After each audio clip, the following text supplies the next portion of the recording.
तरह से prophetic ministry आज हो रही है और जिस तरह से होनी चाहिए वो पूरी तरह से अब बाइबल के आधार के ऊपर नहीं है, बाइबल बेस्ड नहीं है। क्योंकि जब आप परमेश्वर के वचन को देखते हैं, जब आप बाइबल को देखते हैं, आप वहाँ पे एक बात जरूर पाएंगे। प्रोफेटिक मिनिस्ट्री का मतलब क्या है कि वो एक अधिकार के नीचे आए, लोग उसे जज कर सकें। वचन में लिखा है जब कोई व्यक्ति प्रोफेसी करता है, जब कोई व्यक्ति प्रोफेटिक वर्ड दे रहा है, तो लोगों को जो दूसरे भविष्यवाणी कर सकते हैं। ये एक चर्च के अंदर का स्ट्रक्चर है।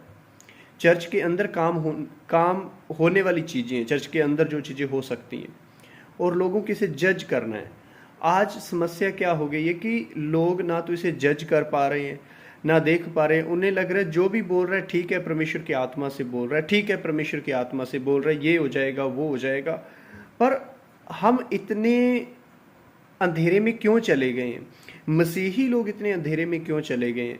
उन्हें क्यों इस बात के ऊपर समझ नहीं आ रहा है कि हम अगर कोई प्रोफेटिक वर्ड दे रहा है, अगर कोई प्रोफेसी कर रहा है, वो परमेश्वर के वचन के आधार के ऊपर हो, परमेश्वर के वचन के आधार के ऊपर हो।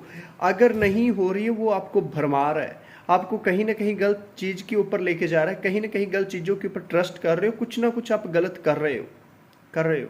क्योंकि बाइबल साफ बताता है, परमेश्वर का वचन बता रहा है, आपको जज करना है, आपको देखना है वो प्रोफेसी सच में परमेश्वर की आत्मा के द्वारा हो रही है या नहीं हो रही है।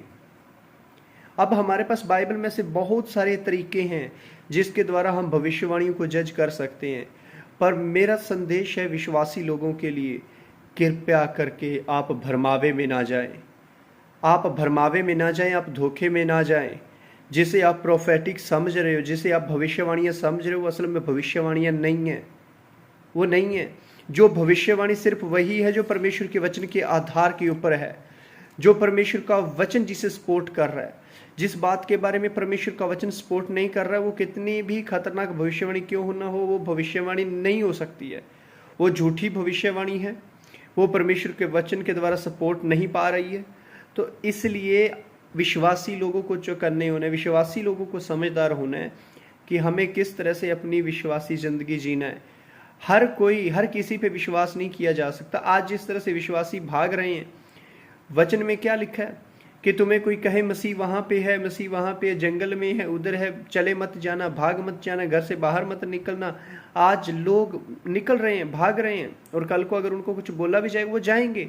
आज लोग इधर पास्टर है जी बड़ा, उधर पास्टर है जी बड़ा, उसको देखने चलो, वो ये करता है, वो ये करता है। लोग भागे जा रहे हैं, लोग निकले जा रहे हैं। ये परमेश्वर के आत्मा के द्वारा दी गई शिक्षा नहीं है।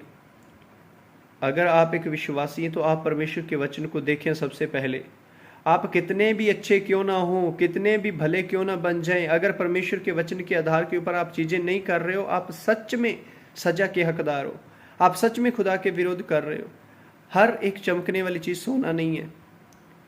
हर एक व्यक्ति जो बाइबल उठा के चलता है वो पास्टर या प्रॉफिट नहीं है। हर एक व्यक्ति जो बोलता है कि मैं मसीह में हूं या क्रिश्चियन हूं, तो वो सच में मसीह नहीं है। हर एक व्यक्ति जो चर्च जाने वाला है वो सच्चा विश्वासी नहीं है। इसलिए विश्वासी लोगों को, परमेश्वर के लोगों को बड़ा सावधान होने की जरूरत है।